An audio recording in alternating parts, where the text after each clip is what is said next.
Welcome to Cashflow Diary, a podcast where we discuss business, money, real estate, and the sharing economy. As a full-time real estate investor, entrepreneur, and all-around problem solver, I have had the privilege of developing individuals into powerful business owners. And today, the focus turns towards you. Our mission is to help you build your real estate empire by leveraging strategies to grow yourself, your mind, and your wallet. Let's get started.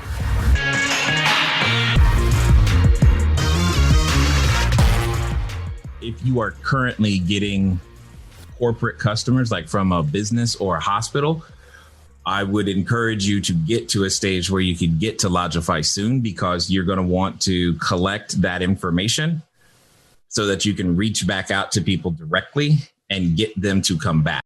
Remember, profitability this entire year, guys, this entire year is really going to come, yes, from getting new units, but making each unit profitable is going to come from your ability for frequency and margin. Frequency and margin, getting a person to come back and buy more, come back and buy more. That is how we make it long term anyway, but it is definitely how you make it through this year. Okay. So I would encourage you to, get there as soon as you can, Derek, but it's not like necessary, if that makes sense. Action does help deal with fear. However, at some point, there has to be a replacement by faith. At some point, and that can be at any point you choose. And what tends to help with that, or at least building that, is in making an intentional decision. And so that when you recognize these emotional triggers, like you're talking about, beginning to build under this table, some legs, if you will, as to why you believe what it is that you are stating that you believe. And that has to be done intentionally. It doesn't just magically appear one day. You have to have that as part of as an outcome that you want. These are the 3 reasons I believe that an extended stay model will work in Costa Mesa for me.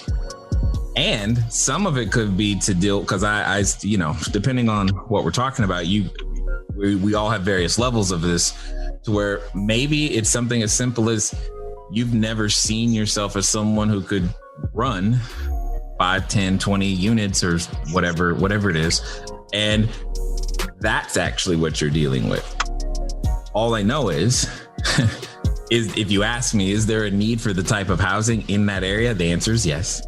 All I know is I'm not worried about it, but not because I don't have anything in that particular deal, but because I'm confident that there are individuals who desire what it is that you are offering, and that you have the tools that work because I've used them, designed them. We do our best to perfect them, etc. But understand, those are my table legs. You've got to develop yours so that you can stand.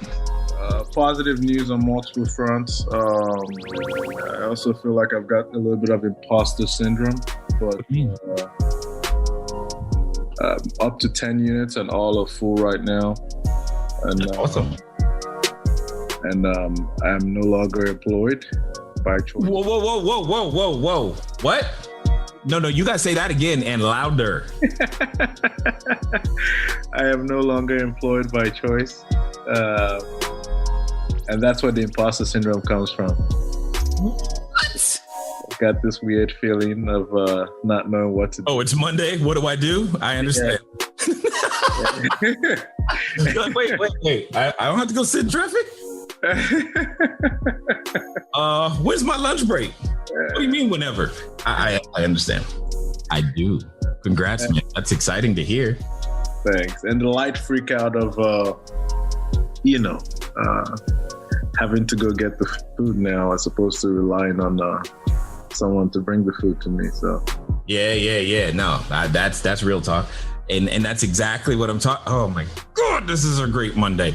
I mean, first Pam in her first unit and now this. Oh, yes, because it is a part of your transition. We've all gone through it or go through it or will be going through it soon, depending on where we are. And what is exciting is now we're going to really find out. See, this is something, and this is just something to think about. Some people sometimes tell me like, I'm good with money or I'm good with time or this, that, and the other. And I don't think you find out if you're good with the resource until you have an abundance of that resource. That's when you find out. When you have so little that you don't really have a choice at what happens when or where, it's like, okay, you're just barely, making it and trying to keep up. Now, though, you're in a position to where you can go, okay, let's design this thing for real and go. And I am excited to hear what you just said, my friend. Woo! That's got to be at least worth a big bowl of gumbo or something.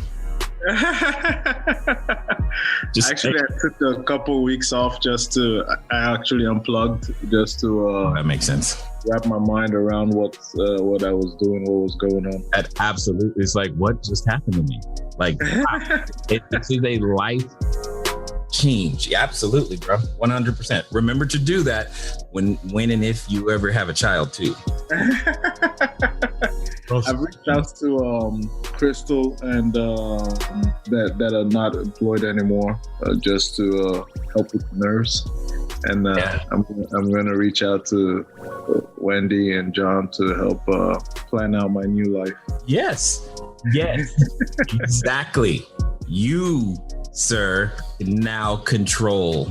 You, sir, choose. Yes. Sorry.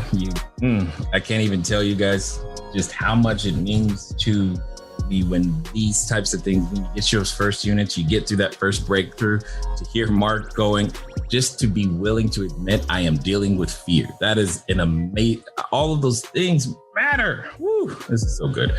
Okay, who's next? Jay, I just wanted to know your thoughts. This is an easy question for you, but my bookkeeper, how do I not get too involved with my bookkeeper? For example, I just want to automate everything every month. Kind of, I have to send her the bank statements, and the second thing is for all my direct bookings, like if it's 3 months, 6 months, I get all the money upfront. So she kind of wants to know, okay, how does the revenue split? Which one goes for January? Which one goes to February? Which one goes to March? So how do I automate that without her every time asking me that? Because since I've got a few units, it's okay. But once I get more, I just don't want to get involved into that. So what do I do? Good job recognizing the potential bottleneck and roadblock. What we have done is we give them direct access to the calendar so that they can reconcile that way. So they know they have direct access to all of the reservations, and they know how much has been received relative to each reservation. Because we kind of talked ahead of time, hey, when it comes from here, this is how it comes in, so that they have their process relative to where the reservations come from, which allows them to then reconcile and tie it back, to tie it all the way back. So that is a major part of what you are talking about, that I think if you just sat down one time and kind of said that and then laid that out, that then becomes just the way to operate. Because yes, it becomes untenable to be dealing with that over and over and over and over and over again. And then same with the bank.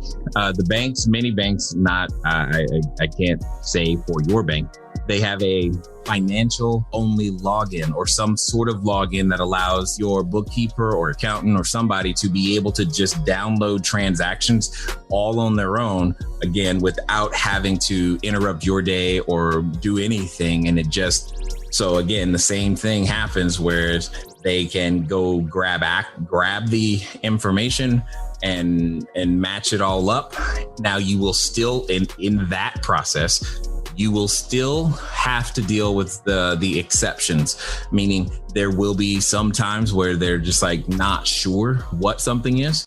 And you'll want that that smaller list of batched items on maybe once a week or once a month or once a something, so that they can then put those in the proper class and categories. But those two things would be that's what we do. That's how we do it. That's how I just stay at the report level. Give me the report. I don't want to be involved more than that. Yeah, that's the same thing that I want to do. So access to just the Logify calendar, because all my calendars are linked to the Logify. Yeah, can we do that on Logify? Access to Logify. They have access to Smart B&B. They have direct access to Airbnb and every other platform. I didn't want to have to remember or to think about, like, do they have access to this one but not that one? I just don't want to be bothered. So here, you have everything you need to execute your job, hopefully without ever asking me anything. It takes a while to get there, and it's smoother now than it's ever been.